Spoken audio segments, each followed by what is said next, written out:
Hello dear students, हम लोग पढ़ रहे थे कार्डियोवैस्कुलर सिस्टम, ठीक है, जिसमें हमने पढ़ लिया था कार्डियक साइकिल क्या होता है, ठीक है, और हार्ट साउंड क्या होते हैं। कार्डियक साइकिल में हमने पढ़ लिया था, ठीक है, कि 3 टाइप की साइकिल्स स्टेजेस होती है उसमें कार्डियक साइकिल में। फिर हार्ट साउंड के बारे में हमने पढ़ा था, तो हार्ट साउंड में 4 साउंड्स होते हैं जो क्या होते हैं, एक दूसरे के करस्पॉन्डिंग होते हैं, ठीक है। और फर्स्ट 2 साउंड जो होते हैं वो क्या होते हैं, इजीली डिस्टिंग्विश किए जा सकते हैं, मतलब इजीली अलग अलग पता किए जा सकते हैं, ठीक है। लेकिन जो नेक्स्ट 2 साउंड होते हैं, ठीक है, वो क्या होता है, कुछ पैथोलॉजिकल कंडीशन में देखने को मिलते हैं, मतलब डिसीज्ड कंडीशन में देखने को या सुनने को मिलते हैं, ठीक है। फर्स्ट हार्ट साउंड जो होता है वो क्या होता है, काफ़ी लाउड होता है, जिसको हम बोलते हैं लब, ठीक है। जो फर्स्ट हार्ट साउंड होता है वो होता है लब, जो क्या होता है एवी वोल्व्स के क्लोज होने की वजह से सुनाई देता है। और सेकेंड हार्ट साउंड जो होता है वो क्या होता है, थोड़ा डीप और सॉफ्टर होता है, ठीक है, जो क्या होता है, जो पल्मोनरी वॉल्व और एओर्टिक वॉल्व है उनके क्लोज होने की वजह से सुनाई देता है, ठीक है। अब नेक्स्ट हम पढ़ेंगे कि इलेक्ट्रिकल चेंजेस क्या आते हैं हार्ट में, जो इलेक्ट्रिकल चेंजेस होते हैं उनके बारे में, ठीक है। तो जो बॉडी होती है, ठीक है, the body tissue and fluid conduct electricity well, ठीक है। तो बॉडी के जो टिश्यूज़ एंड फ्लूइड होते हैं वो क्या करते हैं, इलेक्ट्रिसिटी को कंडक्ट करने का काम करते हैं, ठीक है। इलेक्ट्रिकल एक्टिविटी होती है, ठीक है, हार्ट में जो इलेक्ट्रिकल एक्टिविटी होती है, हमने पढ़ा था कि जो कंडक्टिंग सिस्टम होता है, ठीक है, कंडक्टिंग सिस्टम पढ़ा था हमने, जिसमें बात की थी कि एसए नोड जो होता है, कंडक्टिंग सिस्टम के कंपोनेंट्स क्या क्या थे हमारे, SA node, AV node, bundle of His and Purkinje fibres, ठीक है, जिसमें हमने बात की थी कि इलेक्ट्रिकल इम्पल्सेस जो होते हैं वो जनरेट करने का काम किसका होता है, एसए नोड का, ठीक है। तो एसए नोड जो इम्पल्स जनरेट करता है, ठीक है, वो क्या होते हैं, सबसे पहले दोनों एट्रियम में चले जाते हैं, मतलब लेफ्ट और राइट एट्रियम में चले जाते हैं, ठीक है। फिर जो एसए नोड से इम्पल्स जनरेट हुए हैं वो एसए नोड से जनरेट होकर क्या होते हैं, एवी नोड में चले जाते हैं, ठीक है, जिसको क्या बोलते हैं, एट्रियल सिस्टोल, ठीक है।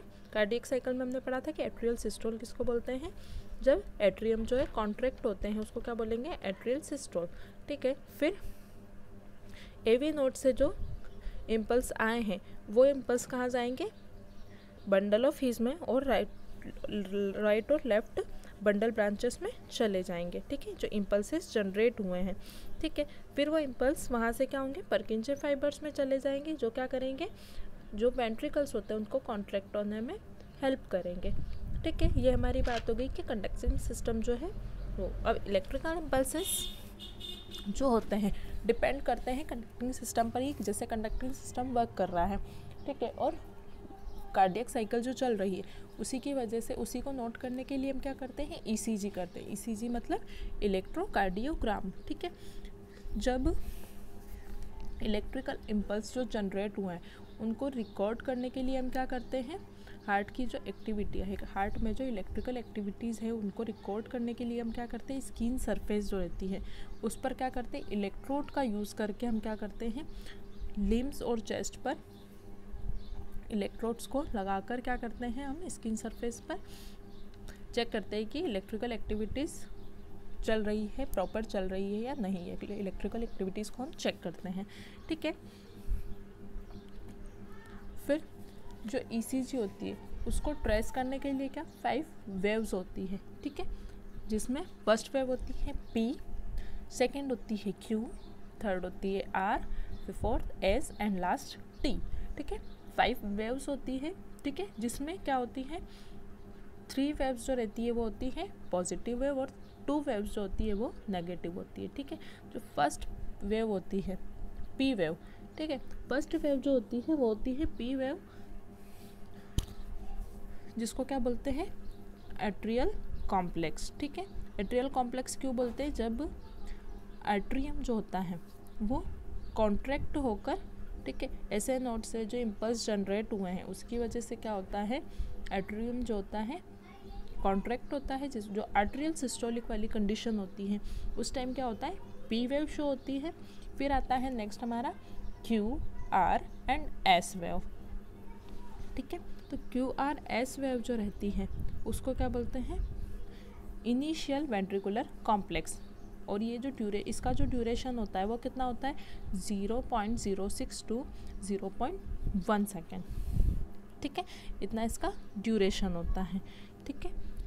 इसमें जो क्यू वेव होती है वो क्या होती है, नेगेटिव वेव होती है। क्यू वेव जो रहेगी वो फर्स्ट वेव जो रहेगी इसकी नेगेटिव वेव रहेगी। फिर आर वेव जो रहती है वो पॉजिटिव वेव, क्योंकि वो ऊपर की साइड जा रही है इसलिए इसको पॉजिटिव वेव बोल रहे हैं, और जो नीचे की साइड जाती है उनको बोलते हैं नेगेटिव वेव, ठीक है। जो एस वेव रहेगी वो क्या रहती है, नेगेटिव वेव, ठीक है। यहाँ पर हमारी वेव्स की बात हो गई है, ठीक है। जहाँ पर इसको क्यू आर एस वेव जो रहती है, ठीक है, क्यू आर एस कॉम्प्लेक्स जो रहता है वो किस वजह से होता है, जब हमारा कार्डियक में वेंट्रिकल्स जो रहते हैं वो मतलब वेंट्रिकुलर सिस्टोलिक वाली जो कंडीशन है उस टाइम पर क्या होते हैं, जो हमारे क्यू आर एस कॉम्प्लेक्स है वो शो करता है। किसको शो करता है, वेंट्रिकुलर सिस्टोल को, ठीक है। इसकी वजह से आता है क्यू आर एस कॉम्प्लेक्स, ठीक है। उसके बाद बात करेंगे टी वेव की, जो कि फाइनल वेव होती है, ठीक है। तो टी वेव जो फाइनल वेव है उसको क्या बोलते हैं, वेंट्रिकुलर कॉम्प्लेक्स।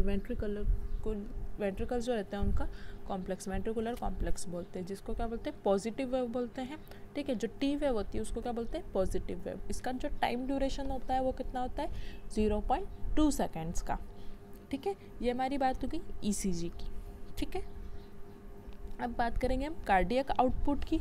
तो कार्डियक आउटपुट क्या होता है, जो अमाउंट ब्लड का हार्ट में जो पूरा साइकिल कंप्लीट होने के बाद जो अमाउंट ब्लड का हार्ट से बाहर निकलता है, ठीक है, उस अमाउंट को क्या बोलेंगे, कार्डियक आउटपुट। एक बार में मतलब the cardiac output is the amount of blood ejected from each ventricle every minute.